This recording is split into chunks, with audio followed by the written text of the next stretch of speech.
নমস্কার বন্ধুরা, welcome to Anjana's kitchen. Anjana's কিচেনে আপনাদের সকল বন্ধুদের স্বাগত। আজ আবারও হাজির হলাম নতুন একটা রেসিপি নিয়ে।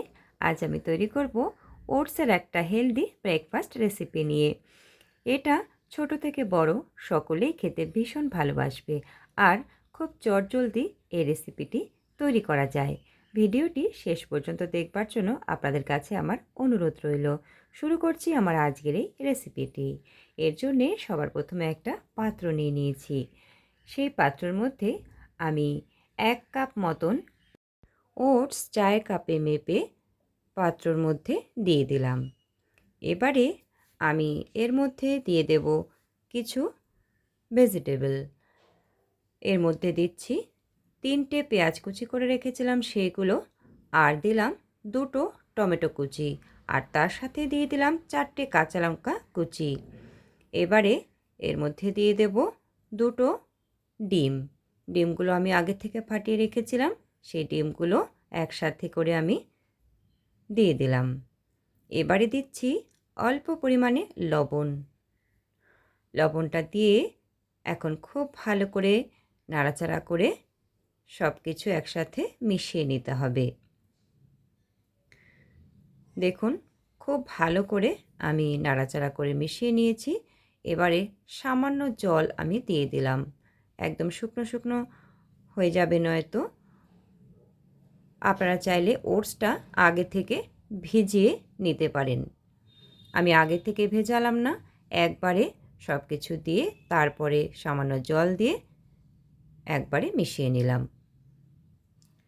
এবারে আমি সব কিছু ভালো করে মিশিয়ে নিয়েছি। এখন আমি এর মধ্যে দিয়ে দিচ্ছি অল্প পরিমাণে গাজর কুচি। গাজরগুলো দিয়ে আবারও খুব ভালো করে নাড়াচাড়া করে একসাথে একটু মিশিয়ে নিতে হবে। সব ভালো করে বেশ কিছুক্ষণ এভাবে নাড়াচাড়া করে আমি মিশিয়ে নিলাম। এবারে আমি মেশানো হয়ে গেলে ঢাকনা চাপা দিয়ে আমি 15 মিনিটসের জন্য রেখে দেব, যাতে করে সব কিছু একসাথে ভালো করে মিশে যায়, ওটসটাও একটু নরম হয়ে আসে।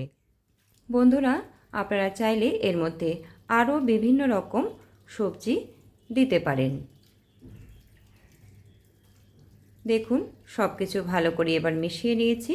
এখন আমি ঢাকনা বন্ধ করে 15 মিনিটের জন্য রেখে দেব, যাতে করে সব কিছু ভালো করে একসাথে মিশে যায় আর ওটসটাও একটু নরম হয়ে আসে। ততক্ষণে আমি গ্যাসে একটা ফ্রাইং প্যান বসিয়ে দিয়েছি। ফ্রাইং প্যানটা গরম হলে বাটার দিয়ে বাটারটা ছড়িয়ে নিলাম। এবারে ঢাকনাটা খুলে নিলাম। খুলে নিয়ে এর মধ্যে থেকে চামচ দিয়ে অল্প মিশ্রণ তুলে নিচ্ছি। নিয়ে আমি ফ্রাইং প্যানের মধ্যে দিয়ে দিলাম। মোটামুটি 2 চামচের থেকে আর অল্প বেশি আমি মিশ্রণ দিলাম। দিয়ে এবার ভালো করে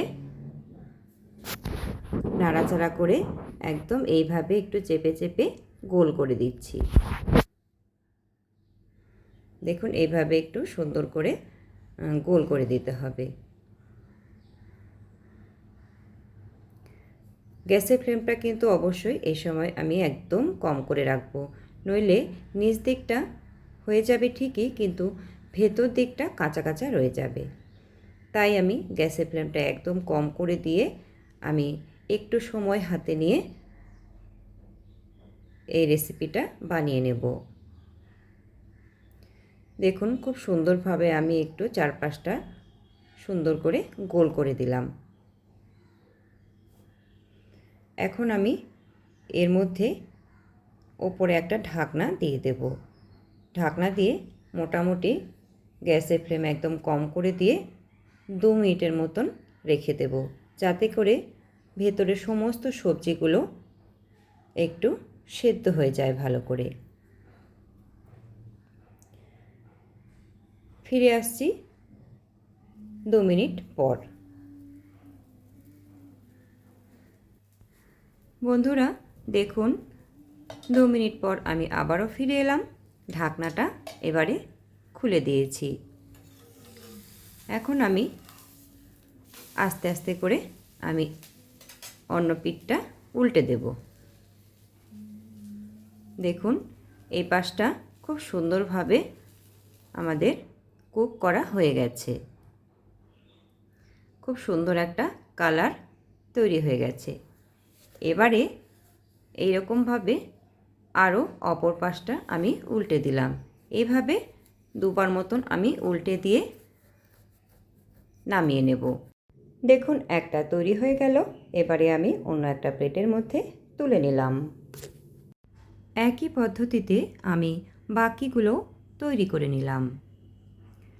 আমাদের ওটসের হেলদি ব্রেকফাস্ট রেসিপিটি সম্পূর্ণভাবে তৈরি হয়ে গেল। বন্ধুরা, আমার এই ওটসের হেলদি ব্রেকফাস্ট রেসিপিটি আপনাদের কাছে কেমন লাগলো অবশ্যই জানাবেন। আর আপনারা একবার হলেও ওটসের এই ব্রেকফাস্ট রেসিপিটি খুব সহজেই বাড়িতে তৈরি করে নেবেন। আশা করছি ভীষণ ভালো লাগবে। ভিডিওটি ভালো লাগলে লাইক শেয়ার করে দেওয়ার জন্য অনুরোধ রইল। আর নতুন বন্ধুরা, আপনারা যদি চ্যানেলটি এখনও সাবস্ক্রাইব করে না থাকেন তাহলে চ্যানেলটিকে সাবস্ক্রাইব করে দিয়ে পাশে থাকবার জন্য অনুরোধ রইল। বন্ধুরা, আমি একটা ছুরির সাহায্যে 4 টুকরো করে কেটে একটা প্লেটের মধ্যে সাজিয়ে নিয়েছি। এবারে পরিবেশন করব। বন্ধুরা, আজকের মতন এখানেই শেষ করছি। আবারও দেখা হবে অন্য কোনো রেসিপিতে বা অন্য কোনো দিনে। এতক্ষণ আমার পাশে থাকবার জন্য আমার সকল বন্ধুদের জানাই অনেক অনেক ভালোবাসা ও ধন্যবাদ।